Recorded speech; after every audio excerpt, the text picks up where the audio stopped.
오늘 설교 본문 말씀은 누가복음 15장 11절에서 24절 말씀입니다. 봉독하겠습니다. 또 이르시되 어떤 사람에게 두 아들이 있는데 그 둘째가 아버지에게 말하되 아버지여 재산 중에서 내게 돌아올 분깃을 내게 주소서 하는지라. 아버지가 그 살림을 각각 나누어 주었더니 그 며칠이 안 되어 둘째 아들이 재물을 다 모아가지고 먼 나라에 가 거기서 허랑방탕하여 그 재산을 낭비하더니 다 없앤 후 그 나라에 크게 흉년이 들어 그가 비로소 궁핍한지라. 가서 그 나라 백성 중 한 사람에게 붙여 사니 그가 그를 들로 보내어 돼지를 치게 하였는데 그가 돼지 먹는 쥐염 열매로 배를 채우고자 하되 주는 자가 없는지라. 이에 스스로 돌이켜 이르되 내 아버지에게는 양식이 풍족한 품꾼이 얼마나 많은가. 나는 여기서 줄여 죽는구나. 내가 일어나 아버지께 가서 이르기를 아버지 내가 하늘과 아버지께 죄를 지었사오니 지금부터는 아버지의 아들이라 일컬음을 감당하지 못하겠나이다. 나를 품꾼의 하나로 보소서 하리라 하고 이에 일어나서 아버지께로 돌아가니라.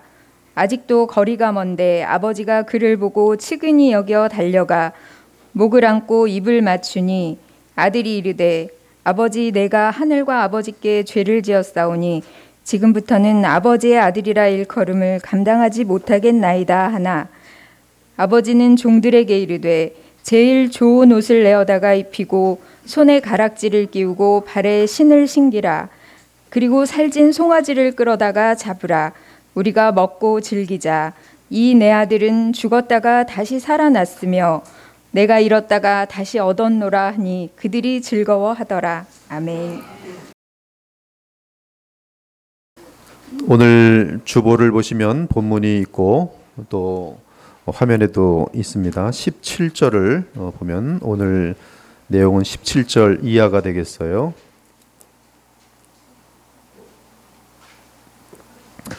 17절을 보면 먼 나라에 가서 굶어 죽게 된 둘째 아들은 스스로 돌이킵니다. 여기서 스스로 돌이켜라는 말의 원어는 정신 나간 상태에서 온전한 상태로 돌아왔다는 뜻입니다. 그래서 쉬운 성경은 그제서야 둘째 아들이 제정신이 들었다라고 좀 더 명확하게 번역했습니다. 즉 자신이 누구이며 왜 이런 결과를 당하게 되었는지 제대로 파악할 줄 아는 사람이 되었다는 뜻입니다. 그런데 이것이 지금 예수님께서 말하는 회개의 가장 중요한 부분입니다. 따라서 둘째 아들은 스스로 돌이킨 후에 정상적인 생각을 하게 됩니다. 그리고 바른 생각을 하게 되니 올바른 행동을 하게 됩니다. 그래서 17절 이하를 보면 이르되 이제 제정신이 들었습니다. 이르되 내 아버지에게는 양식이 풍족한 품꾼이 얼마나 많은가. 나는 여기서 줄여 죽는구나. 내가 일어나 아버지께 가서 이르기를 아버지 내가 하늘과 아버지께 죄를 지었사오니 지금부터는 아버지의 아들이라 일컬음을 감당하지 못하겠나이다. 나를 품꾼의 하나로 보소서 하리라 하고 이에 일어나서 얼마나 오래 있었는지는 성경이 기록하지 않아서 알 수가 없어요. 10년일 수도 있고 또 20년일 수도 있고 5년일 수도 있고 아무튼 이 정신 나간 삶에서 정신이 들어서 일어나서 아버지께로 돌아가니라. 그는 아버지께로 돌아갑니다. 그렇다면 우리는 이 본문에서 보면 스스로 돌이키기 전의 둘째 아들은 예수님의 견해에 따르면, 지금 예수님의 비유 아닙니까? 예수님의 견해에 따르면 비정상적인 생각을 하던 자라는 것을 알 수 있습니다. 17절 이전의 모든 모습은 비정상적인 모습이 죄의 모습입니다. 또한 비유를 듣는 여러분 역시 이 비유 전체를 읽고 같이 생각하실 때에 지금 요 17절 이전까지는 회개하기 전까지는 비정상적인 어리석은 삶을 둘째 아들이 살았다고 동의할 것입니다. 동의를 안 한다면 좀 이상한, 역시 동의를 못하는 그분의 생각이 굉장히 이상한 겁니다. 그게 어때서? 방탕하고 살면 어때서? 그러면 좀 설교가 아무런 지금 역사가 나타날 수 없을 것이.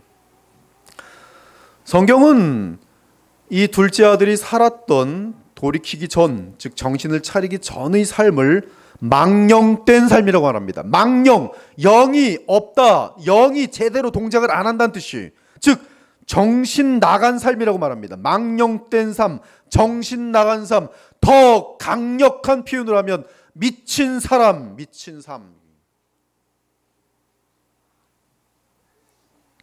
사람이 죄의 상태에 있을 때 반드시 나타나는 현상은 망령입니다. 어리석음이, 정신이 나간 행동과 삶의 모습입니다. 그러나 회개하여 정신을 차리면 망령된 생각과 말과 행동에서 벗어나게 됩니다. 그러면 어떤 면에서 둘째 아들은 비정상적인 정신 나간 망령된 생각을 하며 산 것입니까? 첫째, 본문의 비유를 보면 망령된 것이 무엇인가? 첫째, 교만한 마음 가운데 하나님이 없이 스스로 설 수 있다는 생각을 하며 사는 자는 망령된 자입니다. 하나님으로부터 독립하려는 모든 죄인들의 특징은 교만입니다. 그러나 교만은 망령된 마음이, 교만한 자는 나는 아직 먹고 살 것 있고 내가 지금 직장도 있으니 망령되긴 뭐가 망령돼? 아닙니다. 성경은 하나님께서는, 예수님께서는 망령되다고 말해요. 미쳐 있다고 말하고 있어요. 왜냐하면 그는 곧 망할 것이기 때문입니다. 성경은 말합니다. 여호와 하나님은 교만과 거만과 악한 행실과 패역한 입을 미워하시느니라. 여호와는 교만한 자의 집을 허무시는도다. 사람이 교만하면 낮아지게 되었고 교만이 오면 욕도 오거니와 수치와 낭패와 망신을 당하려니와 교만 때문에 다툼만 일어날 뿐이라. 교만한 자는 미련하니, 여러분, 교만한 자는 미련합니다. 다 잃어요. 친구도 잃고 부모도 잃고 자녀도 잃고 다 잃어요. 관계를 잃는단 말이에요. 죽지도 않았는데 다 떠나게 돼 있어요. 교만한 사람한테는. 교만한 자는 미련하니 교만은 패망의 선봉이요 거만한 마음은 넘어짐의 앞잡이니라. 겸손한 자와 함께하여 마음을 낮추는 것이 교만한 자와 함께하여 탈취물을 나누는 것보다 나으니라. 눈이 높은 것과 마음이 교만한 것은 다 죄니라. 무례하고 교만한 자를 이름하여 망령된 자라 하나니 이는 넘치는 교만으로 행함이니라. 성경은 교만한 마음을 가지고 말투, 행동, 뭐든지 망령된 자라 하리니. 여러분, 쉽게 동의가 안 되죠? 그것은 우리 인간의 관점이기 때문에 그래요. 교만하게, 빳빳하게. 하나님이 위에서 볼 때는 망령된 자입니다. 곧 망할 사람이. 예수님의 비유에서 둘째 아들이 회개하고 바뀐 가장 큰 부분은 이 부분입니다. 그 마음은 아버지를 떠날 때 교만했습니다. 그 교만은 다 망해도 끝까지 아버지께로 돌아가지 않는 자존심으로 입증되었습니다. 그러나 지금은 모든 것을 내려놓고 지극히 겸손한 가운데 있습니다.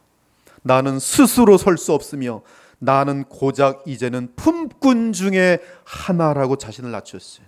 나는 아들의 자격도 되지 않고 품꾼 중에 하나라. 그는 죄의 상태에 있으면서 정신없이 망령되게 살았던 것을 회개했습니다. 그러므로 겸손한 마음은 정상적인 마음이고 교만한 마음은 망령된 비정상적인 마음이 속히 깨닫기 바랍니다. 둘째는 망령된 마음은 자신을 파괴시킵니다. 몸과 삶이 망쳐지는 것을 알면서도 썩어질 것을 향해 달려갑니다. 하나님과 모든 사람 앞에서 큰 망신을 당하며 신세가 망하게 될 것을 알면서도 그 길을 끝까지 달려가서 결국 패가 망신 또는 자신의 몸을 망치거나 망합니다. 가장 사랑하며 가장 사랑받을 수 있는 가족들과의 관계를 다 망쳐버립니다. 몇 년 전에 뉴스에 나온 기사인데 집에서 게임 중독에 걸린 자녀가 어머니가 게임을 그만하라고 호통을 치자 화가 나가서 석유를 사가지고 와서 집에 기름을 붓고 불태운 사건이 있었어요. 망령된 아이예요. 미친 아이입니다. 이처럼 망령된 마음은 자신 및 자신을 사랑하는 그 엄마가 왜 그러겠습니까? 너무 아들을 사랑해서 말해주는 건데 그것이 화가 나서 집에다가 석유를 불러갖고 불을 질러버렸어요. 또 수년 전 사건인데 도박 중독에 걸린 젊은 엄마가 1살짜리 아기를 차에 두고 도박을 했는데 아기가 차에서 질식하여 죽었습니다. 정신 나간 여자죠. 망령된 거예요. 스스로 파괴시키고 자기의 가장 귀한 생명 아기까지 파괴시키고 있어요. 그것이 망령이. 사사기를 보면 삼손이 망령된 짓을 계속하고 있습니다. 기생 들릴라와 계속 놀아납니다. 삼손 알고 있습니다. 이 여자가 나를 정말 사랑하는 것이 아니다라는 거 알고 있어요. 그러나 기생과 놀고 있습니다. 들릴라가 삼손에게 이르되 벌써 이미 들릴라를 여러 번 속였어요. 들릴라가 속고 또 와서 또 얘기합니다. 삼손 비밀을 얘기해 주세요.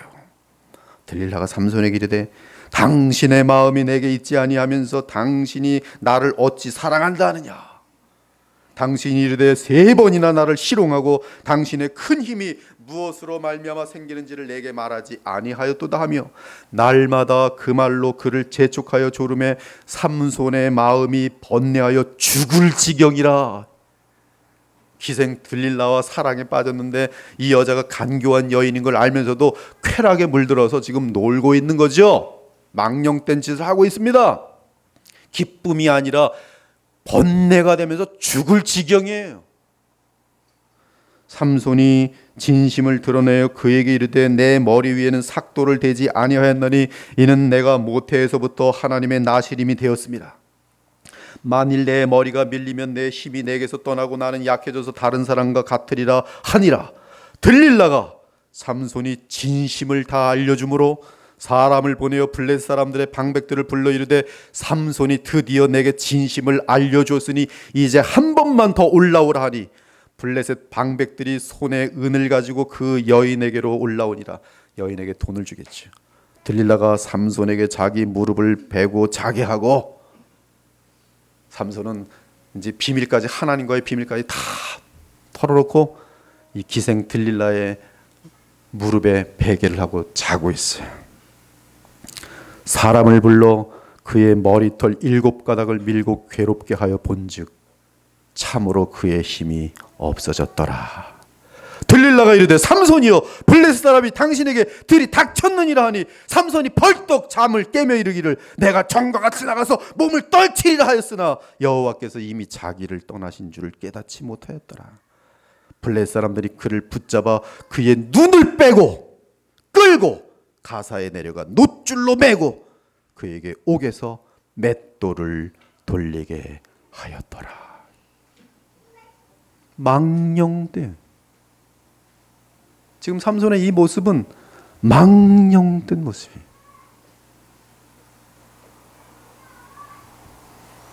최악의 망령된 행동은 자살입니다.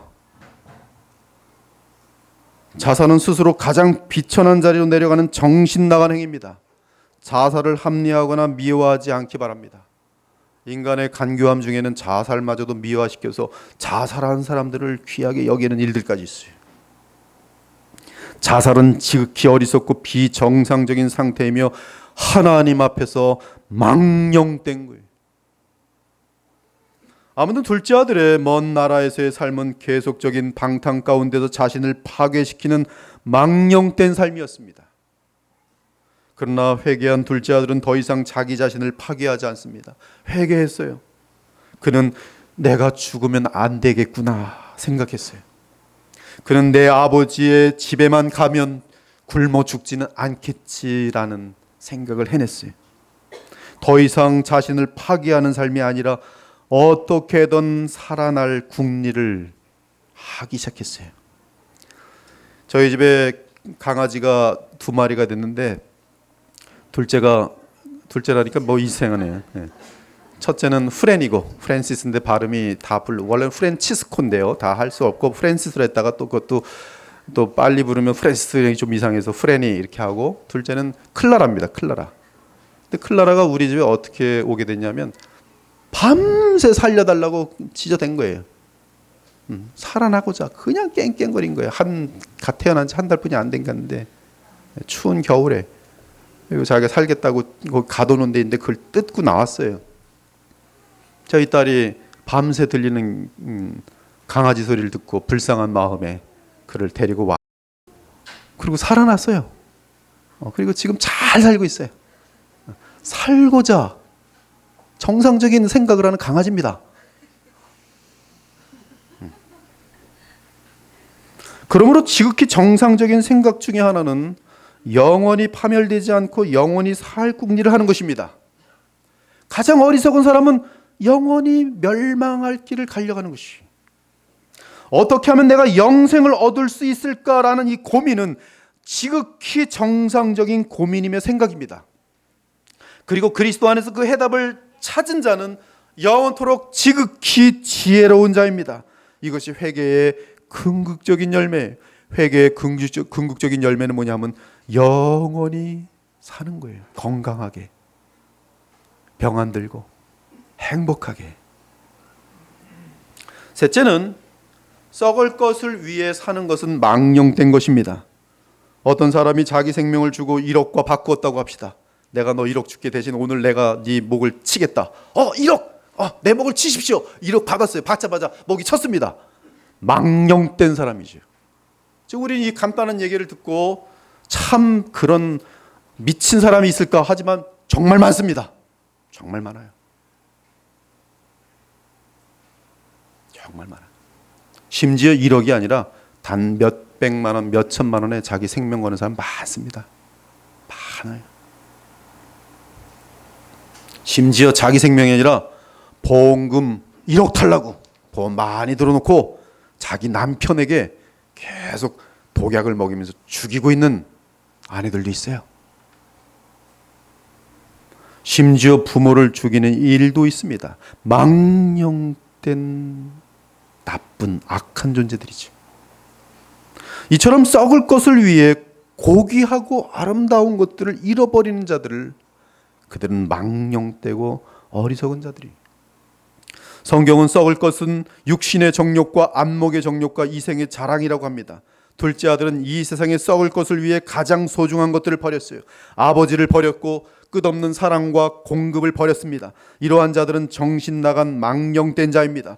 육체의 정욕을 채우기 위해 가정과 하나님의 나라를 버리는 사람이 있다면 망령된 자예요. 사랑하는 여러분, 회개는 소중한 것이 무엇인지 참으로 다시 알게 되는 것입니다. 따라서 회개로 인하여 가장 분명하게 나타나는 변화는 가치관의 변화입니다. 아무리 내가 지은 도덕적인 죄에 대해서 내가 잘못했구나 하면서도 가치관이 바뀌지 않으면 그는 회개한 사람이 아닙니다. 썩어질 세상을 구하지 않고 영원한 것을 추구하는 것이 회개입니다. 내 배를 채우고 내 욕망을 채우려는 망령된 생각에서 벗어나 가장 소중한 것들, 특히 영원한 것을 추구하는 것이 회개예요. 가장 소중한 것이 무엇입니까? 사랑입니다. 거룩입니다. 우정입니다. 진실입니다. 지금 이러한 것들이 이 시대에 소중하게 여겨지고 있습니까? 결혼하는데 참 사랑을 찾아서 결혼한 사람이 몇이나 됩니까? 소중한 것을 소중히 여기지 않다는 것이, 그냥 한평생 짧은 인생을 잘 먹고 더 잘 입고 더 우쭐거리고, 그것이 진실을 버리는 것이든 우정을 버리는 것이든 거룩을 버리는 것이든 하나님을 버리는 것이든 가족을 버리는 것이든 다 버리고 내 배와 내 욕구를 채울 수 있는 길을 택하여 간다는 것인데, 그것이 하나님 보시기에, 성경이 보기에 망령되다 이거예요. 망령되다. 특히 영생과 하나님의 나라 천국을 버리는 것은 어리석음 중에 어리석음이요 망령된 것 중에 망령된 것이. 우리 주 예수 그리스도께서는 우리에게 영생을 주시려고 십자가에 죽으시고 보혈로 우리의 죄값을 치르셨습니다. 따라서 우리에게 가장 소중한 것은 그리스도의 보혈입니다. 또한 하나님의 나라 및 영원한 새하늘과 새 땅으로 이어질 복음 안에서의 공동체, 얼마나 소중한지 몰라요. 저는 주님께서 친히 세우신 이 그리스도의 보혈궤를 생각할 때마다 너무나 아름답고 소중하다는 생각이 지울 수가 없어요. 너무 소중해요. 여러분 한 분 한 분의 얼굴을 떠올리며 기도할 때마다 어떻게 그렇게 이 수십억에 되는 사람들 중에 어떻게 이렇게 추려서 좋은 분들만 하나님이 지금 모아주시는지, 아마 알곡 중에 알곡만 쫙 모으시다가 이제 대충 막 믿으려는 사람들을 막 이제 해서 이분들을 통해서 다 그들을 변화시키려는 그런 계획이 있으신 것 같아요. 너무나 존귀하고 보배로운 자들이 계속 모이고 있어요. 복음 공동체 얼마나 소중한지 몰라요. 어쩌면 가족보다 더, 성경적인 관점에 의하면 사실은 가족보다 더 소중한 것은 믿음의 공동체입니다. 그러나 썩을 것을 구하는 망령된 자들은 망령된 마음을 붙들고 있습니다.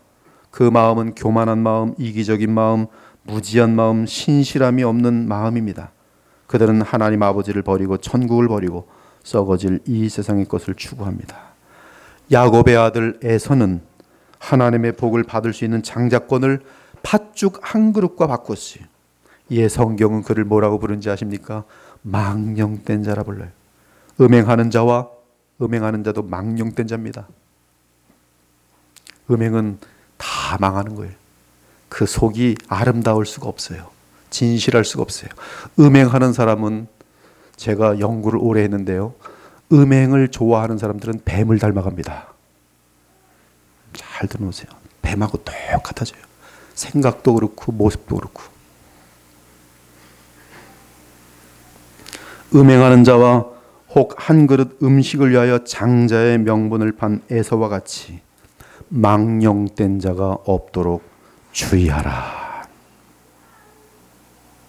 그러나 모세처럼 정신이 맑아지면 도리어 썩어질 것을 버리고 영원한 것을 취합니다.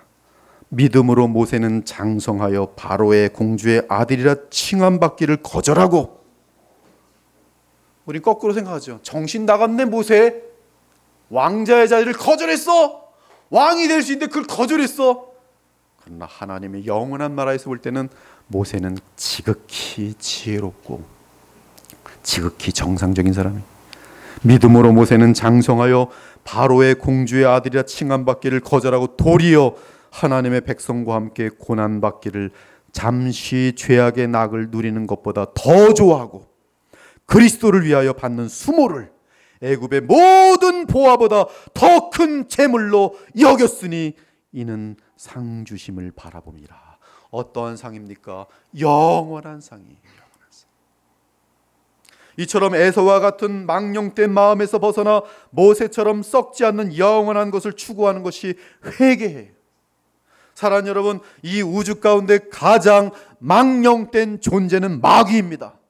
그는 피조물로서 최고로 아름다운 지위에 있었어요. 하나님께서 그에게 위임하신 권한과 힘은 대단했습니다. 하지만 그는 피조물인 주제에 하나님이 되고자 하였고 하나님께 도전했어요. 이처럼 어리석고 망령된 존재가 이 우주에 어디 있습니까?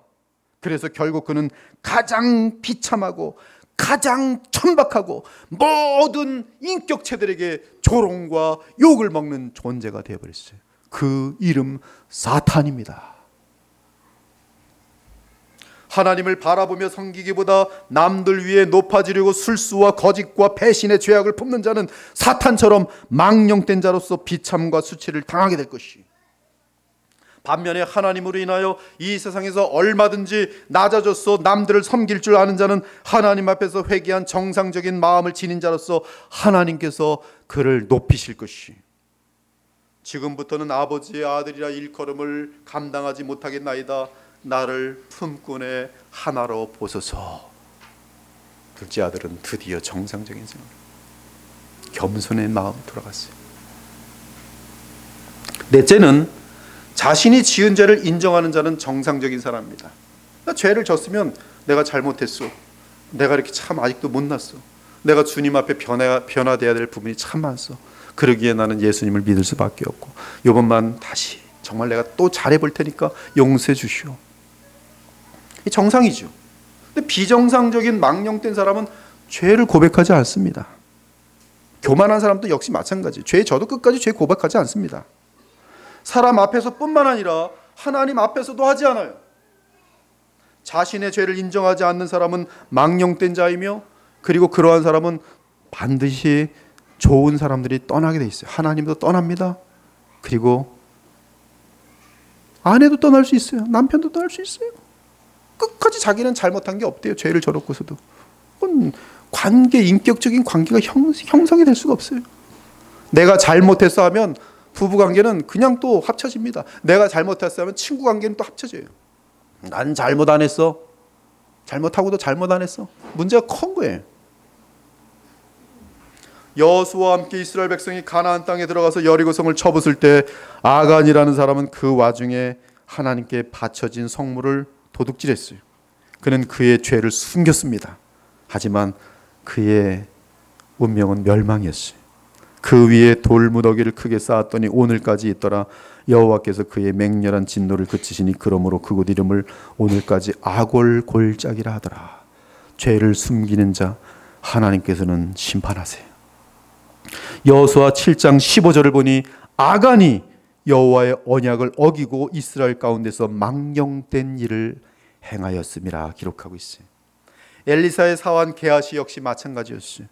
아람 군대장 나아반 장군이 문둥병에서 낫자 감사하는 마음으로 엘리사에게 선물을 하고자 했습니다. 그러나 받지 않았어요. 엘리사가 받지 않습니다.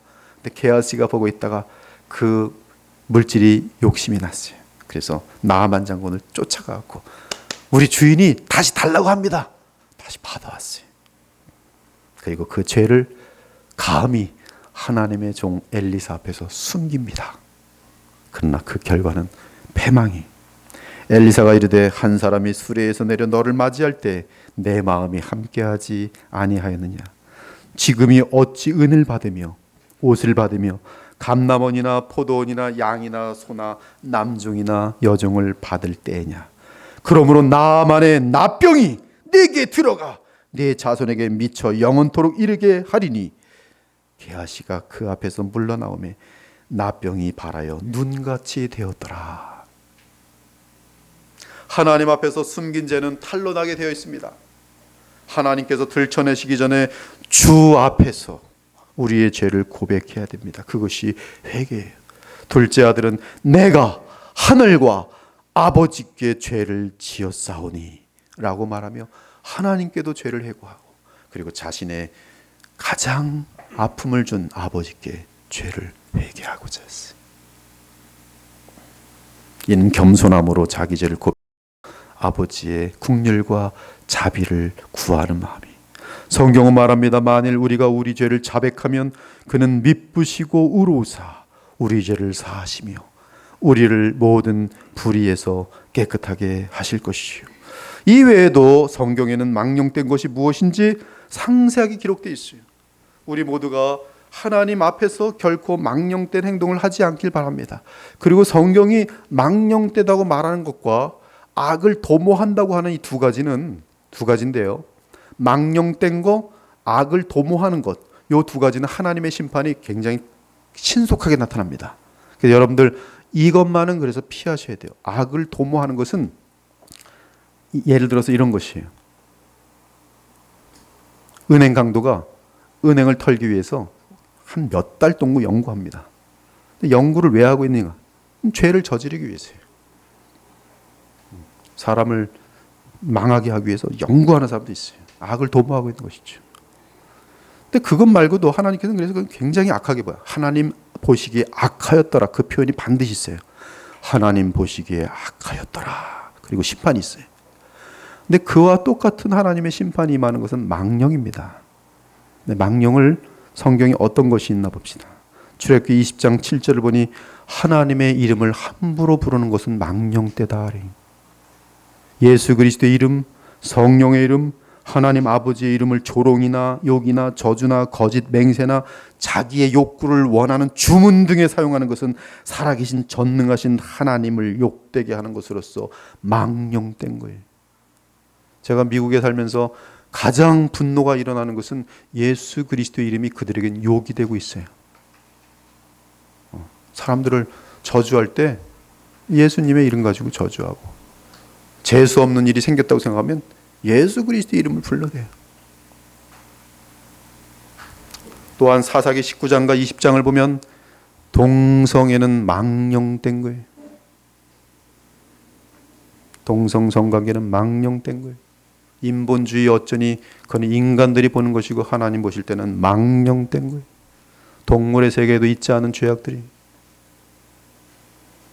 사무엘상 13장 13절을 보면 하나님을 불신하는 가운데 주께서 허락하지 않은 번제를 드린 사울 왕을 향하여 사무엘 선지자가 망령되이 행하였다. 그리고 이 사울 왕은 하나님의 심판 가운데 들어가게 됩니다.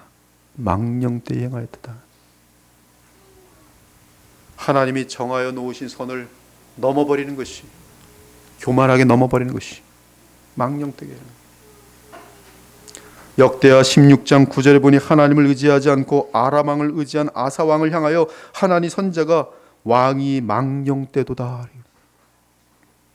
아스 왕이 하나님을 의지하지 않고 아수르 왕을 의지하면서 모든 정치를 해나갈 때 역대하 기자는 그가 유다에서 망령되이 행하여 여호와께 크게 범죄하였으므로 여호와께서 유다를 낮추셨더라.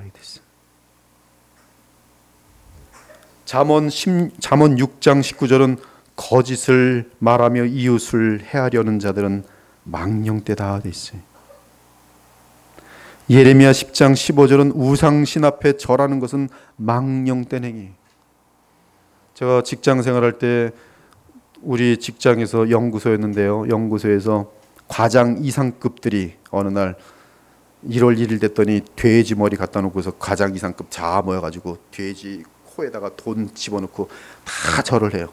절 안 하면 이제 거기 그 상무, 전무 다 있는 데서, 사장은 그때 없었던 것 같은데 하여튼 보면 뭐 굉장히 안 좋은 효과가 있겠죠. 어디 감히 지금 다 같이 높은 사람들도 돼지 머리 앞에 절들 하는데 안 쫓아냐고. 망령된 행위. 왜 돼지 코앞에 가서 절들을 하고 있습니까? 이사들이 뭐 해외 유학파들을 하면서 공부도 많이 했는데 그 공부 많이 한 지성인이라 하는 사람들이 돼지 앞에 가서 넙죽넙죽 한참 5분 10분 계속. 예레미야 23장 36절은 하나님의 이름으로 거짓 예언을 하는 자들, 망령된 자들이, 하나님께서 주시지도 않았는데 하나님이 계시하셨습니다. 그래서 이단 교주들은 다 망령된 사람들입니다. 그 사람들 정말 미친 사람들이. 신약으로 건너와서는 복음을 노골적으로 대적하는 모든 것들이 망령된 것이, 망령되고 헛된 말을 버리라. 그 중에 후메네오와 빌레도도 있느니라. 그들의 말은 망령되고 헛된 말은 악성 종양같이 퍼져나간 것 같도다. 그러므로 하나님이 보시기에 망령된 상태에 있다면 빨리 돌아서서 정상적인 상태로 바뀌어야 합니다. 그것이 회개예요. 그러므로 회개를 하고 나면 정상적인 생각을 할 수 있게 됩니다. 성경은 정상적인 생각이란 성령을 따라 생각하는 것임을 알려줍니다. 반면에 내 생각대로 사는 것은 궁극적으로 보면 망령된 생각이에요. 육신을 따른 자는 육신의 일을, 영을 따른 자는 영의 일을 생각하나니 육신의 생각은 사망으로 인도하게 돼 있어요. 그래서 육신의 생각은 망령된 생각입니다. 왜? 그 생각을 따라가면 멸망이기 때문에. 그러나 영의 생각은 생명과 평안이니라. 육신의 생각은 하나님과 원수가 되나니 이는 하나님의 법에 굴복하지 아니할 뿐 아니라 할 수도 없음이라. 육신에 있는 자들은 하나님을 기쁘시게 할 수 없느니라. 아무튼 둘째 아들은 지극히 비천한 자리에서 회개하였습니다. 그리고 자리에서 일어나 아버지 집으로 돌아옵니다. 교만하고 반항적인 아들이었지만 이제 그는 지극히 겸손한 마음으로 아버지 품으로 돌아옵니다. 이제 예수님은 이 비유를 통해 하나님 아버지의 마음을 알려주십니다. 20절을 보니 아직도 거리가 먼데 아버지가 그를 보았습니다. 제가 이 부분을 설교를 준비하면서 참 많이 울었어요. 근데 지금 뭐 감정이란 거 보니까 그때는 울었는데 또 설교할 때 울음이 안 나고 그래요. 그러니까 뭐 일부러 여기서 또 뭐 그때 내가 설교를 준비할 때 감상을 살려내려고 뭐 억지를 부리면 이상한 그런 설교가 될 것입니다. 그냥 여러분들에게 그냥 전하는 것이, 사실대로 얘기하는 것이. 20절에 보니까 아직도 거리가 먼데 아버지가 그를 보았습니다. 이는 아버지가 항상 아들을 기다리셨다는 것을 보여주는 것이, 아버지는 결코 둘째 아들이 돌아올 것이라는 기대를 포기한 적이 없습니다. 아버지는 얼마나 자주 아들이 떠났던 그 문과 길과 산을 바라보았겠습니까? 지금 둘째 아들은 흉골이 사나운 모습으로 돌아오고 있었고, 또한 누더기 옷을 입고 돌아오고 있었습니다. 돼지의 지엽 열매조차 먹지 못했던 그가 과연 어떤 모습으로 돌아오고 있었겠습니까? 아마도 아무도 그를 알아보지 못한 것 같습니다. 누군가 동네 사람이 알아보았다면 사람의 발보다는 소문이 빠르기 때문에 아버지가 그 소식을 들었을 것입니다. 하지만 아무도 그 거지를 주인의 둘째 아들로 알아본 사람은 없었습니다. 종들도 없었고 주민들도 없었습니다. 하지만 아버지는 그 아들이 먼 곳에서 오는데도 당장 알아보고 달리기 시작합니다. 아들을 알아본 아버지의 마음은 측은함으로 가득 찼습니다. 아마도 달려가는 아버지 역시 울고 있었을 것이. 돌아오는 그 아들은 자기 것을 챙겨 집을 떠난 이기적이고 교만한 아들이었습니다. 심지어 허랑방탕하여 아버지가 준 재산을 다 탕진한 상태입니다. 지독히 어리석고 지독히 한심한 삶을 살다가 다 망하고 돌아온 아들입니다. 패역한 아들이며 아버지를 저버린 망나니 아들입니다. 그러나 아버지는 그 아들을 알아보고, 먼 데서부터 알아보고 달려갑니다. 그리고 눈물을 흘리며 불쌍히 여깁니다. 제가 히브리 원어를 처음 배우고 창세기 3장을 보게 되었어요. 저는 히브리어가 너무나 신기하다고 느끼면서, 히브리어는 수학입니다. 저는 원래 언어의 능력이 별로 없다고 생각합니다. 근데 히브리어를 대하는데 히브리어는 언어가 아니었어요. 그것은 수학입니다. 근데 제가 수학을 참 좋아하거든요. 그래서 히브리어가 수학이기 때문에 저는 히브리어가 참 좋았어요. 그런데 창세기 1장부터 히브리어를 배운 다음에 읽고 있는데 창세기 3장을 원어로 읽다가 눈물을 쏟았습니다. 그때 그 감정과 감격이 지금도 기억이 나요. 하루 종일 눈물이 마르지 않았습니다. 창세기 3장을 읽을 때. 그 장면은 아담과 하와가 뱀에게 속아서 선악을 알게 하는 나무의 실과를 먹었지만 하나님이 되기는커녕 비참함을 느끼면서 뱀에게 속았다는 것을 깨달은 때였어요. 그들은 너무나 수치스럽고 두려운 가운데 무화과 나뭇잎으로 치마를 만들어 자신들을 숨기고 있었습니다. 하지만 나무잎으로 만든 치마는 몇 시간만 지나면 말라 비틀어지고 그들의 수치를 드러냈습니다. 그들은 참으로 비통과 슬픔과 두려움 가운데 있으면서 하나님의 얼굴을 피하고 있었어요. 그런데 마침내 그들을 그토록 사랑하며 모든 좋은 것을 나누어 주신 하나님이 오시는 소리가 들렸습니다. 그들은 하나님의 낯을 피하여 동산 나무 사이에 숨습니다. 이때 여호와 하나님이 아담을 부르십니다. 아담아, 아담아, 네가 어디 있느냐? 그런데 제가 눈물 흘린 내용은 3장 8절이었어요. 3장 8절은 개역개정이 이렇게 되어 있어요. 그날이 그날 바람이 불 때 동산에 거니시는 여호와 하나님의 소리를 듣고 숨었더라. 그들이 그날 바람이 불 때 동산에 거니시는 여호와 하나님의 소리를 듣고 숨었더라. 원어는 하나님께서 에덴 동산을 이리저리 뛰어다니며 아담과 하와를 찾는 모습을 보여주고 있었습니다. 특히 하나님이 에덴 동산에서 급히 달리시는 그 소리를 듣고, 달리시는 소리입니다. 하나님이 달리시는 소리를 듣고 아담과 하와는 하나님이 온 것을 알고 그 낯을 피하여 동산 나무의 사이에 숨는 모습이 보였습니다. 여기서 소리는 동산에 거니시는 소리를 말합니다. 특히 거니시는, 이것은 히브리어로 미트 할레크인데 원형 할라크의 피트파엘 형태 분사로 되어 있었습니다. 제게 그 순간 그 그림이 제 마음속에 들어오는데 마치 어린 자녀를 잃은 부모가 맨발로 아이를 찾아 뛰어다니는 모습이었어요.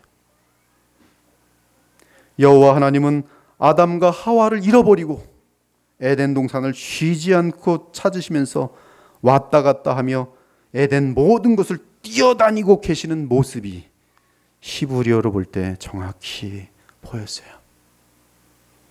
하나님의 달리시는 그 소리가 강한지라 아담과 하와도 그 소리를 들을 수 있었습니다.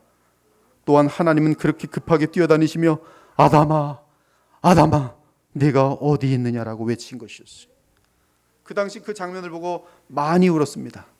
마침내 아담과 하와를 찾아내신 여호와 하나님께서는 그들을 혼내키시는 것이 아니라 그들을 붙들어 안으시고 그들이 지어 입은 이 무화과 나무 엉터리 옷을 벗기시고 동물을 죽이시고 동물의 가죽옷을 지어 입히십니다.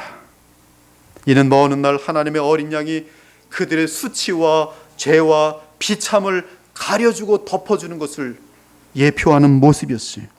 오늘 예수님의 비유에서는 아버지가 살진 송아지를 끌어다가 잡습니다. 이 또한 아들의 수치와 부끄러움을 가려주시는 아버지의 배려입니다. 물론 놀랍게도 이 송아지는 피를 흘리고 풍성한 잔치 음식이 되었습니다. 항상 성경에 언급되는 잔치에는 동물의 죽임이 있고 그 이후에 화목을 표현하는 함께 먹고 마시며 즐거워하는 내용이 있습니다. 출애굽기 24장을 보면 예수 그리스도의 만찬을 예표하는 장면이 있습니다. 모세가 소의 피를 가지고, 송아지의 어른이 소지요, 송아지와 같은 계통입니다. 모세가 소의 피를 가지고 반은 여러 양푼에 담고 반은 제단에 뿌리고, 모세가 그 소의 피를 가지고 백성에게 뿌리며 이르되 이는 여호와께서 이 모든 말씀에 대하여 너희와 세우신 언약의 피니라. 이에 하나님이 이스라엘 자손들의 존귀한 자들에게 그들이 피를 덮었었더니 하나님은 그들을 보실 때 존귀한 자들로 여깁니다. 존귀한 자들에게 손을 대지 아니하셨고 그들은 하나님을 뵈며 먹고 마셨더라. 예수님께서는 십자가에 죽기 직전에 제자들과 만찬을 나누시며 떡과 포도주로 십자가 사건의 의미를 알려주셨어요. 그들이 먹을 때 예수께서 떡을 가지사 축복하시고 떼어 제자들에게 주시며 이르시되 받아서 먹으라, 이것은 내 몸이니라 하시고, 또 잔을 가지사 감사기도 하시고 그들에게 주시며 이르시되 너희가 다 이것을 마시라, 이것은 죄사함을 얻게 하려고 많은 사람을 위하여 흘리는 바 나의 피 곧 언약의 피니라. 사실 유대교 문화에 의하면 송아지를 잡아서 죽이는 것은 언약식을 할 때에 행해지는 것입니다. 특히 과거의 모든 과실을 용서하고 다시 하나가 될 때 송아지를 잡아서 언약식을 한 후 잔치를 하였어요.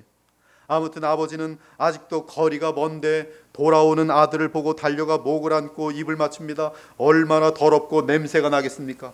그러나 그것이 중요하지 않습니다. 그저 돌아온 아들을 측은히 여기신 아버지는 온 힘을 다해 그를 맞이할 뿐이었어요. 이미 아버지의 마음은 돌아온 아들을 보며 그의 모든 죄를 다 용서하셨습니다. 아들을 향한 지극한 사랑과 또한 측은히 여기는 마음 때문에 아버지께는 품위 같은 것이 중요하지 않아요. 많이 연로하실 텐데 그냥 뛰시는 거예요. 아들을 맞이하러. 본문에 정확히 그가 달려갔다고 돼 있어요. 참사랑에는 품위가 중요하지 않습니다. 내 아들이 차 사고로 지금 죽을 판인데 달려가지 않을 부모가 어디 있어요? 거기에 지금 내 뛰는 모습이 우아한가? 사람들은 내 뛰는 모습을 보고 뭐라 그럴까? 그렇게 생각하는 바보 부모가 어디 있습니까?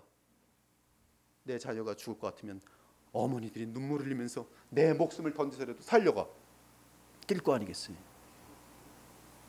참사랑에는 품위가 중요하잖아요. 우리 예수 그리스도는 하나님의 아들로서 하늘의 지극한 영광 가운데 계셨습니다. 그러나 잃은 양을 측은히 여기서 그 양을 찾으러 이 땅에 오셨습니다. 주 예수님은 그 사랑 때문에 모든 품위를 내려놓으셨어요.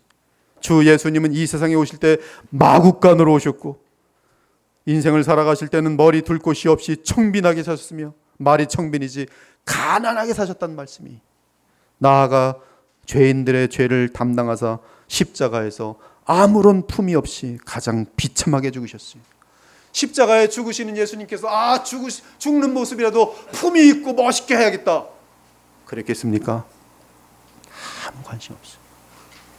오직 나의 양들이 나의 죽음을 통하여 살아나기를 바랍니다. 그는 주 앞에서 자라나기를 연한 순 같고 마른 땅에서 나온 뿌리 같아서 고운 모양도 없고 풍채도 없은즉 우리가 보기에 흠모할 만한 아름다운 것이 없도다. 그는 멸시를 받아 사람들에게 버림받았으며 간고를 많이 겪었으며 질고를 아는 자라 마치 사람들이 그에게서 얼굴을 가리는 것 같이 멸시를 당하였고 우리도 그를 귀히 여기지 아니하였도다. 왜요? 길 잃은 양을 찾아서 구원하기 위해서였어요. 그 양들은 목자가 자기 생명까지 바칠 정도로 사랑하는 양이었던 것입니다. 둘째 아들은 친아버지가 그토록 사랑하며 반가워하며 용납하는 것을 보고 고백합니다.